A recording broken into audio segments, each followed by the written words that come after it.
Hola, soy Ana María Restrepo, creadora de Lola Relola. Estamos en Medellín Emprende, historias que inspiran. Hoy nos acompaña la historia de una mujer que, teniendo la posibilidad de vivir en cualquier parte del mundo, toma la decisión de regresar a Medellín a emprender. Pamela, ¿cómo has estado? Mil gracias por acompañarnos. Un gustazo, muchas gracias por la invitación. Pamela, cuéntanos un poquito. Pamela estudió en Canadá, toma la decisión de volver a Medellín. Primero esa decisión, ¿por qué parte? Y después me cuentas un poquito de cómo tomas la decisión de emprender. Súper. Entonces, yo me voy más o menos a los 17 años a estudiar la universidad a Montreal. Mi familia por parte de mi papá es alemana y la parte de mi mamá es colombiana. Y fue algo muy bonito porque había una posibilidad de estudiar por fuera. Hice la universidad en Montreal y cuando volví a Medellín, pues me sentía que tenía todo para triunfar. Pues yo hablaba 3 idiomas y podía trabajar en las empresas más grandes de la ciudad, entonces empecé a tocar puertas.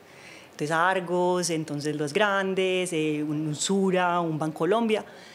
Y pasaban cosas en la vida muy bonitas porque pues definitivamente algo pasaba y yo no pasaba esas entrevistas. Yo decía, ¿será algo de mi personalidad? ¿Será algo de mi personalidad o como yo me presento? ¿O es que no soy clara porque no pareciera que fuera tan paisa? No sé, habían como cosas que yo sentía que no estaban pasando. Entonces, bueno, soy muy energética y no me quería quedar quieta y dije, ¿qué voy a hacer? Mi primer trabajo en Montreal era un trabajo de software. Yo me gradué de economía, yo soy economista, y mi primer trabajo en la universidad yo aprendí a hacer páginas web, yo las programaba, se las vendía a la universidad y me ganaba pues una plata. Claro. Entonces fue la primera, como el primer, digamos, integración de emprender, pero también de entrar al tema técnico, digamos, de web.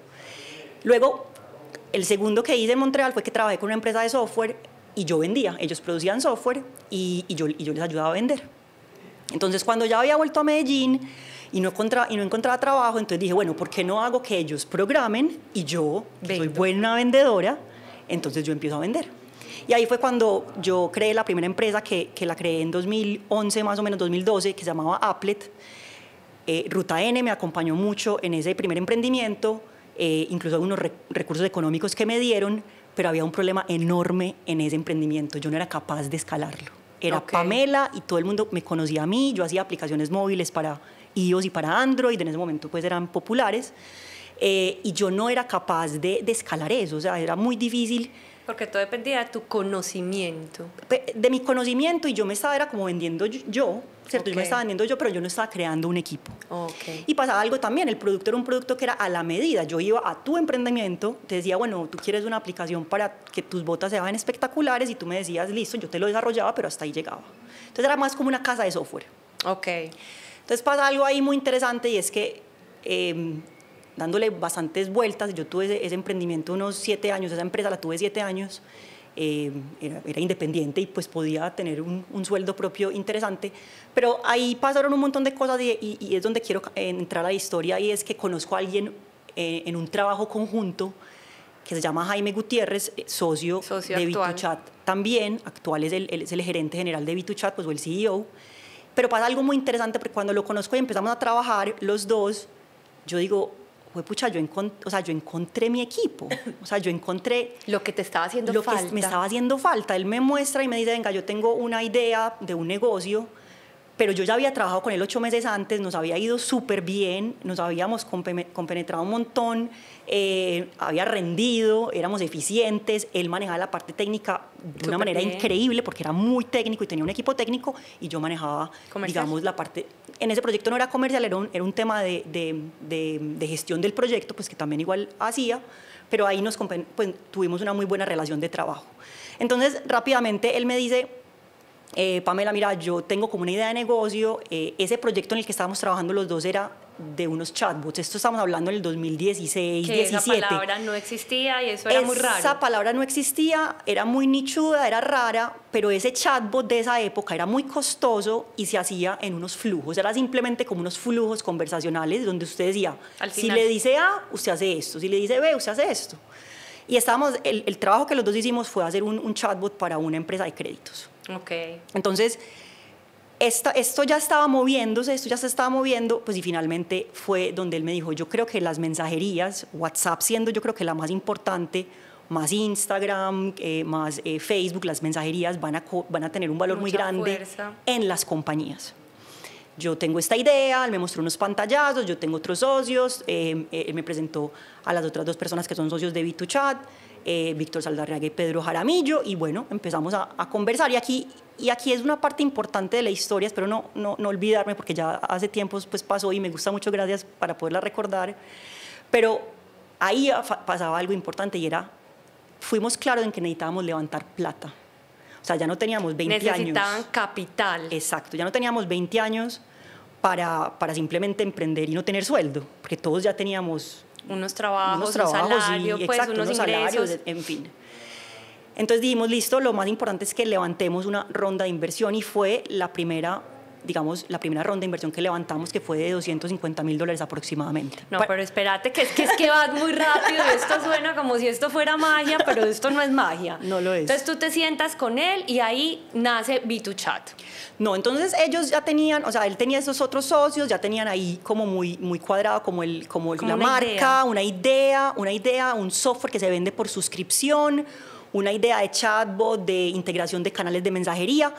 Y cuando yo hablo con Jaime me dice, venga, que yo quiero ya montar esta compañía, le digo, listo, perfecto, hablamos los 4 socios, listo, hay que hacer una empresa aparte, solamente este proyecto, y hay que levantar un capital para poder crear una empresa con este proyecto. Entonces ustedes hicieron ahí una idea de negocio y me imagino que sacan como la TIR y todo eso y dicen, necesitamos tanto dinero para empezar a operar. Y eso literal fue demasiado lindo, yo todavía tengo la presentación, eso es un tiro al aire. Y eso era como que con esta plata vamos a tener tantos equipos de desarrollo, tantos vendedores y con eso vamos a lograr tener tantos clientes. Y que eso suena como muy fácil porque eso parece como un PowerPoint donde uno dice, esto pasa así, entonces luego esto y luego esto, entonces señores inversionistas, préstenme tanto dinero. Tal cual, y pasaba algo importante que aquí en Medellín, y yo conocí a alguien que quiero mucho y que me decía, Pamela, o sea, eres un poquito ilusa, esto no es Canadá, es que aquí no hay plata, o sea, es que tú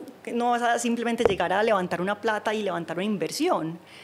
Y yo le decía, bueno, no, pues si yo levanto esa plata, yo creo que no me vas a volver a ver en lo laboral, pero si no, pues seguimos trabajando. Era alguien con quien yo trabajaba mucho.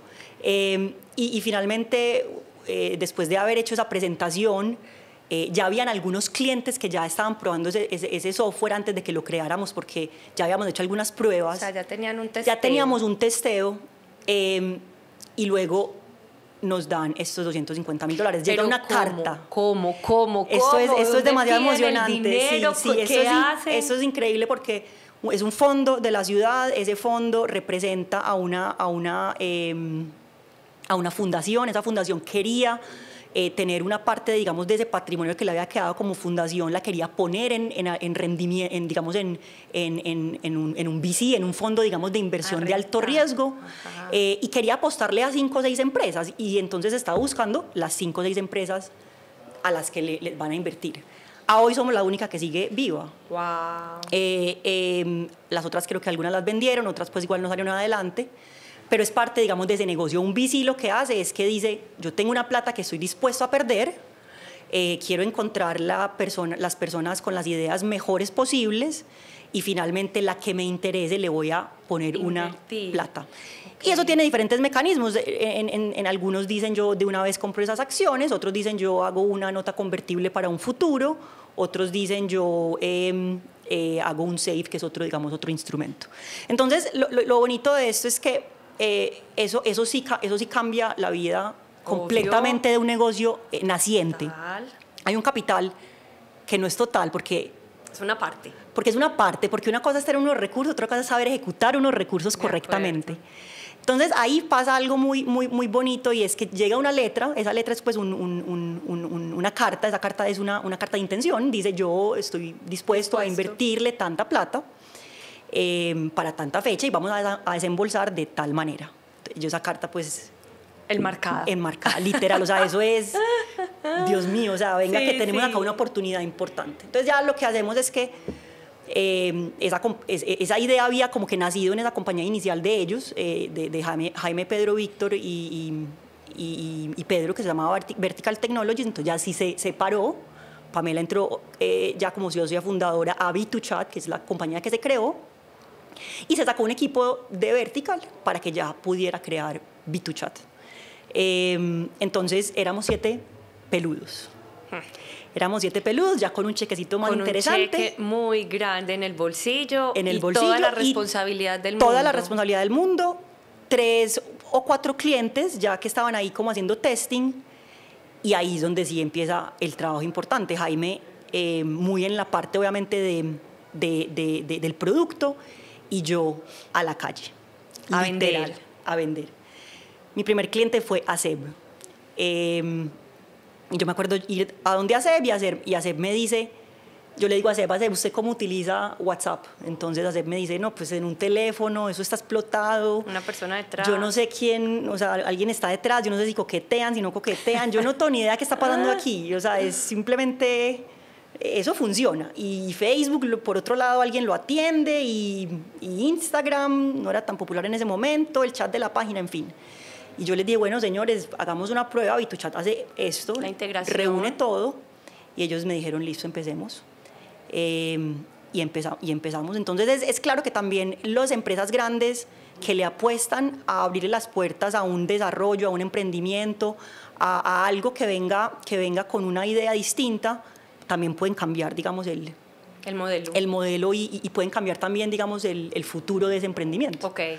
Por ese apoyo, claro, por ese apoyo total. que están dando, ¿cierto? No, pues es que no llegaste pues a una empresa chiquita, llegaste a SEB. Y era parte como también de mi estrategia, pues tenía que haber algunos que validaran lo que estábamos haciendo, y ya después sí uno se podía ir a decirle a los otros, vea quién está. Miren mis clientes. Claro. Entonces, pasan ahí diferentes cosas, somos un equipo pequeño, 7 personas, pasa algo bien interesante, y es que empezamos a hacer pauta en Internet. Entonces empezamos a escribir, a poner ¿Ustedes pauta mismos nosotros mismos. Yo hacía, agencia? no, todo era muy chinomatic, como decimos nosotros. Yo hacía el gráfico, Jaime con el equipo trabajaba, ponía obviamente la pauta online, y empezó a llegar gente de Argentina, de Chile. Ustedes tienen... O sea, hicieron una muy buena segmentación. No tengo ni idea. Yo creo que no es así. No creo que la segmentación fuera importante. Yo creo que lo importante era el mensaje en ese momento, y era, usted tiene una línea de WhatsApp, esa línea está explotada, su negocio depende de eso, y usted eso se lo están bloqueando y no sabe qué hacer con eso, nosotros somos la solución. Claro, porque WhatsApp bloqueaba cuando uno respondía a tantos mensajes. Claro, aquí me estoy acordando. Acordémonos que en el pasado no había como una herramienta, o sea, WhatsApp no tenía todavía como una licencia para que fuera empresarial, era un tema netamente, digamos, personal. Sí. Entonces era ese momento que por eso también era el momento adecuado. ¿Ustedes cómo vieron esa necesidad? Cuando hablábamos de crear chatbots para atención, para venta, con el tema de créditos, lo único que le preguntaban a uno era, ¿funciona en WhatsApp? ¿Funciona en WhatsApp? Claro, porque es que WhatsApp. Muchas personas llegan al crédito por WhatsApp. Exacto, no, y no lo iban a hacer en otro lugar, era el canal donde todo el mundo se estaba comunicando. Además, más barato en teoría. Totalmente, y era el canal donde, si las tías ya estaban ahí, era porque eso ya había cogido una masa impresionante. Si ya habían grupos, si ya la gente utilizaba ese canal para hacer negocios, y había una viralidad importante de ese canal, no social, sino de negocio, porque es muy transaccional, entonces ya la gente quería construir sobre ese canal. Claro, espectacular. Entonces, bueno, llegan a SEB les copia, ustedes venden el software. Se nos va a acabar el tiempo, entonces yo voy a hacerle como que súper rápido. Ay, no, es que está muy emocionante. Yo voy a hacer rápido como ya hasta el final, porque llegamos en el primer año a hacer punto de equilibrio. Logramos tener aproximadamente, yo creo que en esos primeros 2 años, aproximadamente como unos 150 clientes, y ahí pasa algo también demasiado lindo, y es que luego empezamos a vender el sistema ya conectándonos con Meta directamente. O sea, empezamos ya a tener una relación, no con Meta directamente, sino con un proveedor de Meta, que lo representaba a ellos increíblemente. Estaba en Canadá, estaba en Montreal, entonces para mí fue, o sea, por eso llegué a ese proveedor. Pero lo que pasa ahí importante es que empezamos a tener unos números grandes que después incluso Meta viene a donde nosotros hace 3 años y nos dice, nosotros los queremos acompañar. O sea, WhatsApp, nosotros socios. trabajamos directamente con WhatsApp y WhatsApp nos apoya diciéndonos, venga, esto es lo que le vamos a meter al software, ustedes cómo se lo van a poner al software de ustedes. Les damos unos incentivos económicos. Wow. Entonces WhatsApp apoya mucho a las compañías. O sea, se vuelve un aliado estratégico de ustedes. Totalmente, porque ya es una venta más, es una solución que WhatsApp tiene o que Meta tiene, que muchas compañías, seguramente tú me estabas diciendo que lo tienes, pero ya es cuando se crece, cuando se vuelve más enterprise o se vuelve más digamos, a unos niveles de interacción más grande, que ya sí se requiere un sistema más robusto como V2Chat para poder, digamos, gestionar todas esas conversaciones, todos esos canales, muchas personas atendiendo al mismo tiempo. Yo les quiero resumir un poquito a las personas que nos están viendo, como en palabras un poco más coloquiales, y es: V2Chat es un software que integra los diferentes canales de WhatsApp, de Instagram, de Telegram, y nos hace la vida muy fáciles a los emprendedores.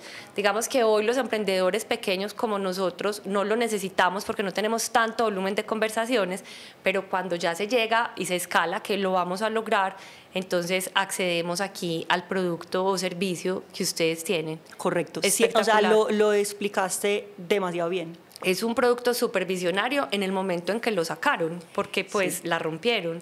Era una necesidad contundente, sobre todo en las empresas grandes y corporativas. 100%.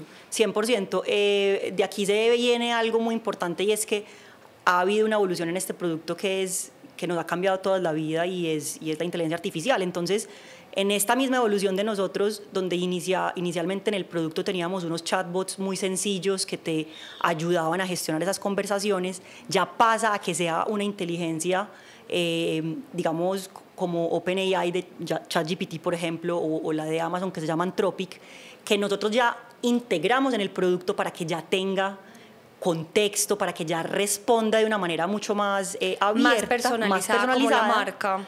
Pero aquí hay algo que siempre me gusta decir, y es que nosotros no queremos que la atención se vuelva neta, llegar al momento, pero todavía no está para que se vuelva netamente robótica o con la inteligencia artificial. O sea, esto es, finalmente dirige a una persona. Hay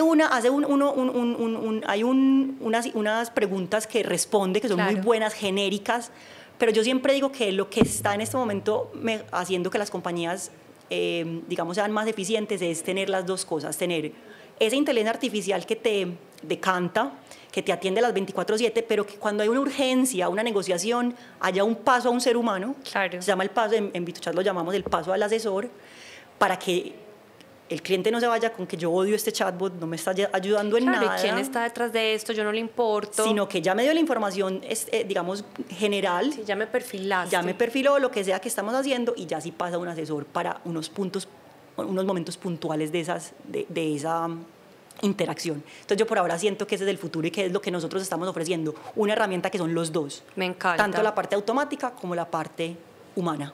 ¿Qué ha sido para Pamela estar en un mundo de hombres en teoría, cierto? Porque el mundo tecnológico pues es muy masculino todavía. ¿Y cómo ha sido que a Pamela le crean que está vendiendo una empresa base tecnológica 100%? Eso ha sido muy retador, y yo me encontré de pronto con que Canadá y Colombia sí tenían unas diferencias importantes, y mi educación en Canadá había sido distinto en ese aspecto, y me encuentro ya con una ciudad con una diferencia, digamos, de género en la parte tecnológica más grande.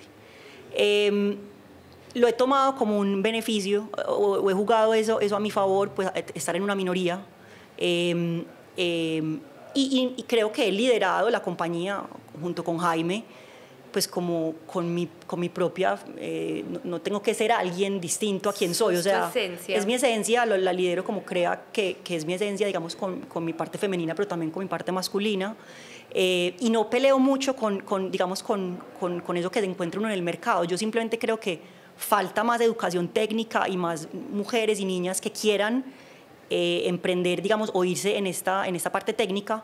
Pero cada vez va a haber más mujeres que lo quieran hacer, entonces cada vez más vamos a tener más mujeres en la parte, digamos, de desarrollo. Si hay algo que fue demasiado importante para el crecimiento de la compañía, y es parte de la historia, y es que cuando ya llegamos a tener, digamos, un producto muy probado, teníamos aproximadamente unos 300 clientes en más o menos en unos 10 países, yo abro una ronda de inversión, esta ronda de inversión ya sí necesito más plata, estaba buscando aproximadamente $1 millón y logro levantar $750,000, pero lo logro con una compañía que todos los que somos nerd en nuestro corazón admiramos, y es una compañía de software que se llama Globant, que es una de las compañías más grandes de software del mundo, que son argentinos. Entonces yo presento la compañía con el equipo directivo de Globant Ventures, y finalmente era la única mujer de todos los que estaban presentando ese pitch para que les invirtieran. Y me acuerdo haberles dicho, miren que aquí hay una minoría tremenda, ustedes trabajan pues como mucho por la parte obviamente de género, y pues claramente me van a tener que apoyar a mí porque yo tengo... o sea, esa fue tu ventaja competitiva. Había una ventaja competitiva ahí de ser la única mujer presentando un software y presentando VituChat o compitiendo contra otros emprendimientos técnicos. Y eso también cambió obviamente el panorama de VituChat. Cuando Globant invirtió en nosotros, pues el sello de Globant, empezamos obviamente a tener un equipo muchísimo más grande. Y de nuevo, la pregunta que seguramente viene de ti, ¿se acabó la plata en algún momento? No, pero pues, o sea, es que es una compañía que debe necesitar mucho capital, porque además los recursos humanos se necesitan, ¿o no? O sea, mucha gente detrás. O sea, solamente, o sea, lo que nosotros vendemos es seres humanos, porque son seres humanos que están construyendo un código, que están construyendo un producto técnico que no es una bota, ¿cierto? Que no es una camisa. Entonces, nuestro único deber, uno de los deberes más grandes nuestros es el talento, mantenerlo, que quieran trabajar con nosotros y que transformen lo que tienen en la cabeza para crearlo en una pantalla y que funcione. ¿Cuántas personas tienen hoy? Hoy tenemos 53 personas. Wow. Trabajamos 100% remoto desde que empezó VituChat, o sea, incluso antes de la pandemia. Y eso lo hicimos estratégicamente también porque el talento no todo se puede encontrar en la misma ciudad. Entonces necesitábamos gente de Bogotá, necesitábamos gente de Medellín, necesitábamos gente de afuera, digamos de Bolivia, necesitábamos gente de muchas partes porque no había el suficiente, digamos, pool de gente técnica específica para poder para lo que estaban haciendo. Exacto. Entonces, y eso ha sido algo, yo creo que una cosa beneficiosa, porque pues muchas de las personas que trabajan con nosotros valoran mucho poder trabajar de forma remota. Total. Es como un estilo de vida también. Y eso nómada ha hecho, digital. Sí, y eso ha hecho, tenemos personas, digamos, una persona en Canadá, tenemos en diferentes partes de Latinoamérica, tenemos en diferentes, incluso ciudades muy pequeñas de Colombia, y no hubiéramos podido llegar a ellos si tuvieran que venir a una oficina a Medellín. Claro. Entonces, llegar a ese talento que es un cerebro que es capaz de articular y crear un software. Lo mismo lo digo con la venta, lo mismo lo digo con otras partes de la compañía, pero eso ha jugado mucho a nuestro favor. Claro. Me gustaría que les contáramos un poquito a las personas que nos ven. Ahorita hablábamos que las empresas de base tecnológica tienen una ruta muy clara. Entonces, hoy una persona que quiere montar o que tiene la idea de negocio, ¿cómo llega a Medellín y toca las puertas? ¿Qué hace? ¿Por dónde tiene que empezar? ¿Cómo empieza a preguntar? Porque ustedes llegaron a un fondo de inversión, pero me imagino que antes hicieron un proceso. Cuéntanos un poquito para aprender. Un poquito como en la historia que yo te estaba contando, desde que yo había llegado a Canadá, había empezado a ver obviamente Ruta N, había el Parque del Emprendimiento, APSCO. Entonces, lo que yo les diría a las personas que nos están oyendo es que cada uno tiene unas ideas, las ideas son muy potentes, pero las ideas no son nada si no hay ejecución. Las ideas las podemos tener todos. Si tienes una idea y es una idea técnica, y ojalá tengas un equipo, porque también en esto es muy difícil emprender solo. Porque esto es un tema multidisciplinario y no todos tenemos las mismas competencias. Entonces, es importante que si hay un equipo y hay un producto que se quiere desarrollar, se hagan diferentes, digamos, procesos. Uno de ellos, claro, es procesos de aceleración. Significa que tú tienes una idea, te presentas a muchas aceleradoras que hay en la ciudad.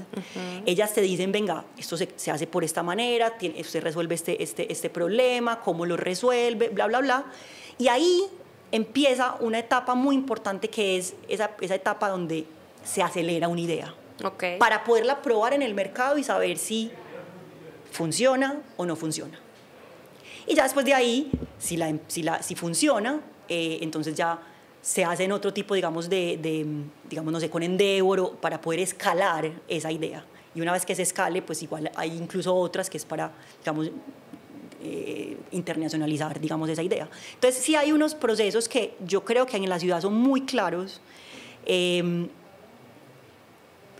que hay que hacerlos, hay que ir a las universidades a ver, digamos, no sé, AFIT, por ejemplo, con Ongoing está haciendo algo bien interesante con aceleración y con programas de eso.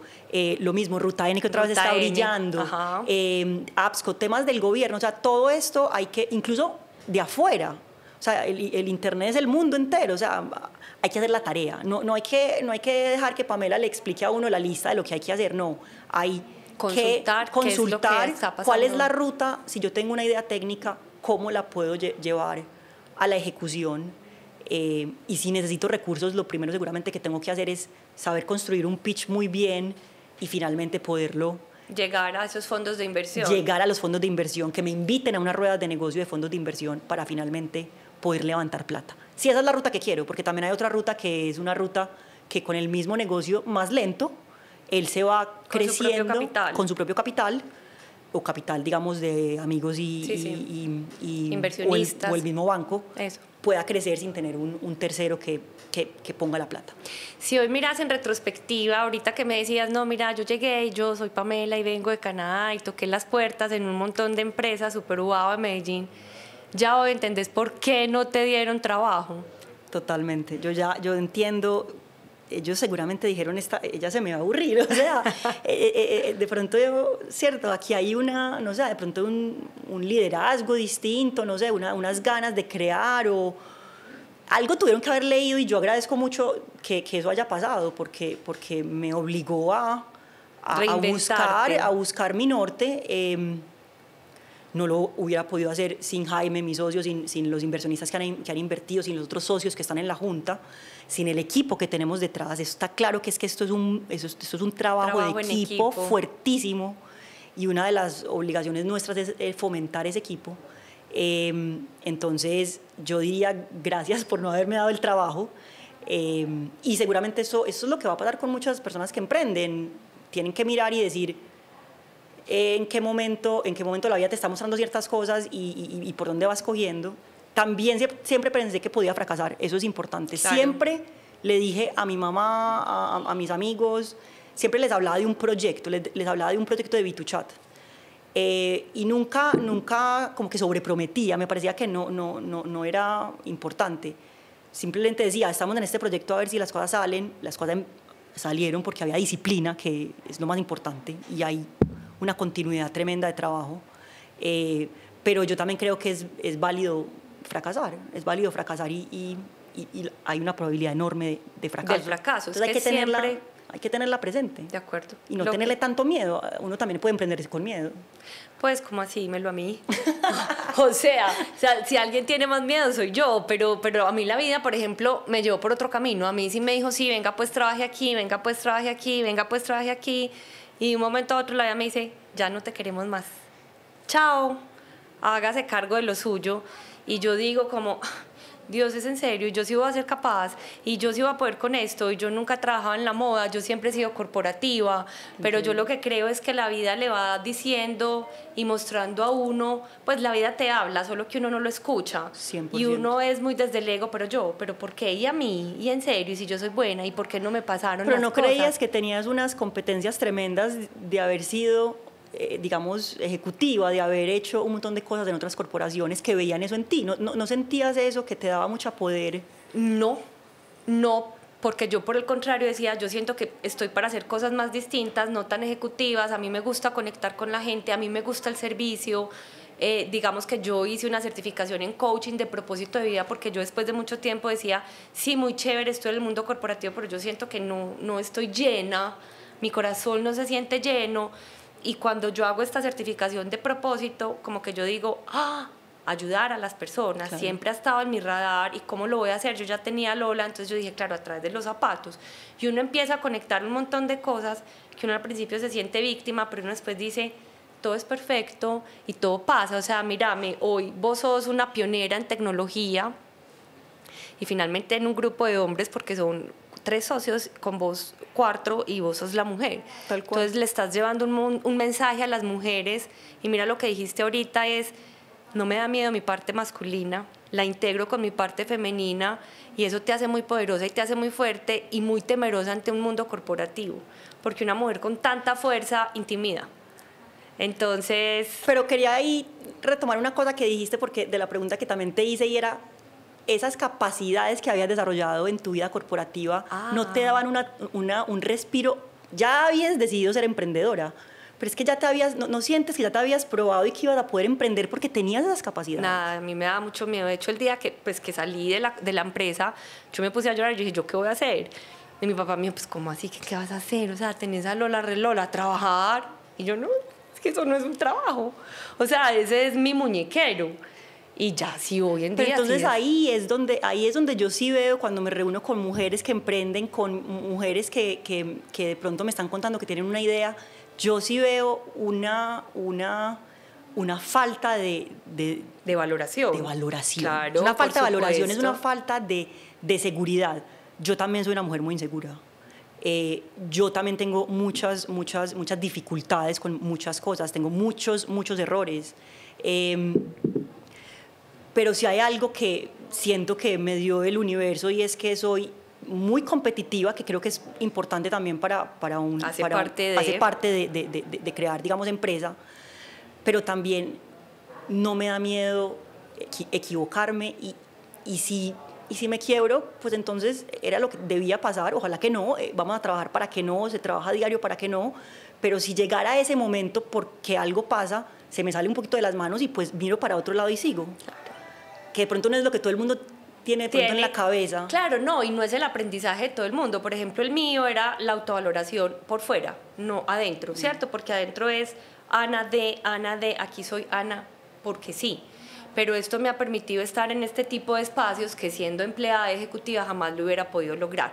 100%. Entonces pues esto es un mensaje muy lindo que le queremos nosotras dos dar a las mujeres, y es, se hace con miedo, se construye de adentro hacia afuera, o sea, hay que construir una autovaloración y finalmente cada día trae su afán, ¿cierto? Que cada una tiene un aprendizaje. Para vos al principio fue la negación del mundo corporativo, pero te inventaste tu corporación. 100%. Mira qué belleza. 100%. Y te voy a agregar una cosa también ahí que me parece que puede sumar a la discusión, y es